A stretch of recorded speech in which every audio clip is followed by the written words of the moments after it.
Hola, bueno, soy Enrique Catalán, médico otorrinolaringólogo del Centro Médico Doctor Sabio, y hoy vamos a hablar de zumbidos o acúfenos, que es una patología muy frecuente que se da en todas las edades, pero obviamente se da mucho más frecuentemente en la segunda y tercera edad.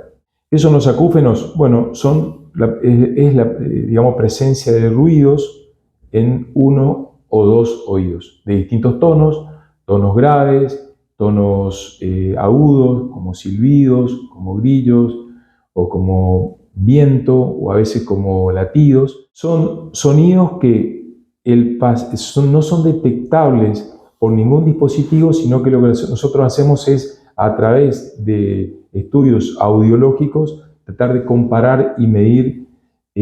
su rango, su frecuencia, y poder llegar al diagnóstico. Con el transcurso de los años y con la contaminación por ruido que vivimos cada vez con más incremento, tanto en nuestro ambiente familiar, en la calle, en los ambientes laborales, imperceptiblemente vamos viendo que hay un aumento cada vez mayor de la presencia de zumbidos e hipoacusia en los distintos estratos, en las distintas edades de las personas, pero ahora también los acúfenos los estamos viendo muy frecuentemente en pacientes jóvenes debido al uso indiscriminado de volúmenes muy altos en los dispositivos de música. Cuando un paciente tiene acúfenos, puede tener de distintas intensidades, puede ser un acúfeno leve, que lo molesta esporádicamente, puede ser un acúfeno que digamos, que lo afecte en algo en un momento de su vida, pero que le permita dormir, o bien pueden ser acúfenos mucho más intensos que incluso impidan el desarrollo normal del sueño, porque los acúfenos tienden a aumentarse en el silencio. Cuando nosotros recibimos una consulta por acúfenos, iniciamos rápidamente un largo interrogatorio tratando de detectar cuáles pueden ser las posibles causas que han llevado a la presencia de esos acúfenos. En principio, si preguntamos si están asociados o no a hipoacusia, es decir, a pérdida auditiva, si están asociados o no a compromiso vertiginoso del equilibrio, que es la otra parte importante de nuestro oído interno, y comenzamos a preguntar sobre el desarrollo de la vida del paciente, si ha practicado con armas de fuego, si ha trabajado en ambientes ruidosos como son los ruidos industriales, si ha tirado armas de fuego, si ha practicado tiro con armas de fuego, o está relacionado con alguna profesión que usa armas de fuego y no usó protección. Entonces nos va orientando hacia cuál es la posible causa de esos acúfenos. También tenemos las lesiones producidas por los virus. A raíz de la incidencia de la reciente pandemia, vemos que post pandemia y post infección post-COVID, vemos un alto incremento de acúfenos residuales que han quedado después de la infección por COVID, que en el mundo se están haciendo estudios para saber en cuánto ha impactado el COVID en la presencia de acúfenos en los pacientes, incluso en los pacientes que han sido vacunados, porque también hemos visto que hay un incremento de pacientes que tienen acúfenos en los pacientes que han recibido inmunización contra COVID. No sabemos si esos acúfenos van a ser transitorios, si van a ser definitivos, todo esto está en estudio, pero es lo que recientemente ha impactado. Pero los acúfenos claramente vienen de mucho antes, y cuando nosotros nos enfrentamos a un paciente que tiene este tipo de patologías, iniciamos un estudio completo que incluya estudios audiológicos, que lo realiza una fonoaudióloga, donde mide el nivel de audición del paciente, el nivel de comprensión de las palabras del paciente, e intenta a través de dispositivos específicos medir en qué rango de frecuencia vamos a tener estos acúfenos. Si van a ser graves, nos va a orientar hacia una determinada patología, que por lo general suele ser menos grave, o si son agudos, que nos indica que es más por una afección del oído interno o del sistema nervioso central, y que tiene otra implicancia en el pronóstico, en la evolución de estos pacientes. Lo concreto es que cuando nosotros enfrentamos un paciente con acúfenos, tanto el paciente como nosotros los médicos nos enfrentamos a un verdadero problema, porque no es sencilla la resolución, no son tan, digamos, efectivos a veces los tratamientos que podemos llegar a hacer para quitar el acúfeno al paciente en algún tipo de patología. Felizmente, en una amplia gama de patologías sí podemos conseguir buenos resultados.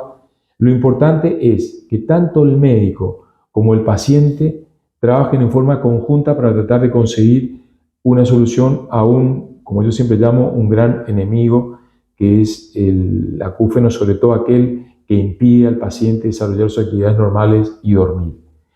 Esto podrá incluir medicación, esto podrá incluir tratamientos de relajación, indicación de tratamiento de yoga, medicamentos de distintos tipos que utilizamos dependiendo de la patología del paciente y algunos novedosos procedimientos que utilizamos ahora que se llaman procedimientos de enmascaramiento, que es tratar de enmascarar con un sonido de similar frecuencia e intensidad al zumbido que presenta el paciente, de tal manera que fisiológicamente dos ruidos de igual intensidad y frecuencia se anulan y le permiten a este paciente permanecer muchas horas del día libre del zumbido. Ahora, en los pacientes que van acompañados del zumbido de hipoacusia, nosotros con la ayuda de un audífono podemos corregir esa hipoacusia y a la vez que corregimos esa hipoacusia atenuamos o hacemos desaparecer el zumbido en los pacientes. Y muchas veces todas las terapias coadyuvantes, insisto que esto es muy importante, los ejercicios de relajación, a veces la meditación, el yoga, también nos van a ayudar a conseguir buenos resultados junto con los dispositivos auditivos de amplificación, como son los audífonos, en algunos casos con el implante coclear y con las terapias medicamentosas. Claro. Quería preguntarle, mencionó justamente esto de indagar sobre a lo mejor ámbitos laborales ruidosos, sobre cuestiones vinculadas al entorno, si practicaba arma de fuego y demás. ¿Estos efectos que provocan el zumbido son de un tiempo presente o pueden acumularse y permanecer, digamos, si se quiere, latentes a pesar de que la persona haya dejado de practicar eso y de repente en una cierta edad le pasa factura, digamos, toda esa acumulación? ¿Puede pasar eso? Exactamente, es como decís vos. Muchos pacientes presentan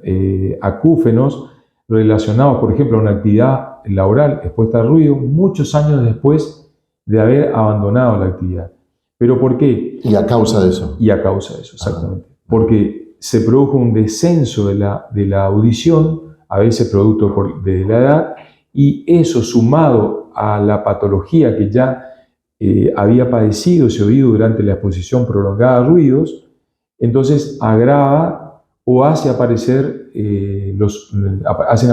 zumbidos. Sí, tiene mucha relación, digamos, la importancia de el tiempo de exposición que haya tenido y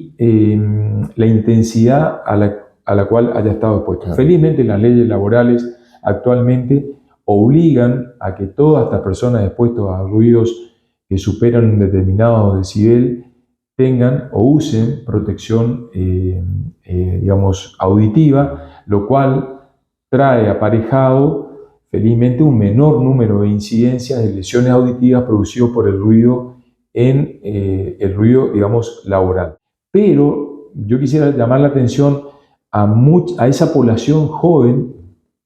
que utiliza, vuelvo a repetirte, en un nivel muy alto los dispositivos auditivos, sobre todo en ambientes cerrados o en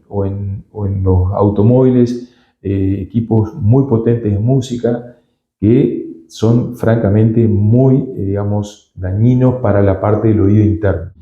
que en el presente pueden causar un pequeño aturdimiento, un zumbido que puede irse, pero que a la larga va a generar una patología mucho más seria que el zumbido, que es tener una hipoacusia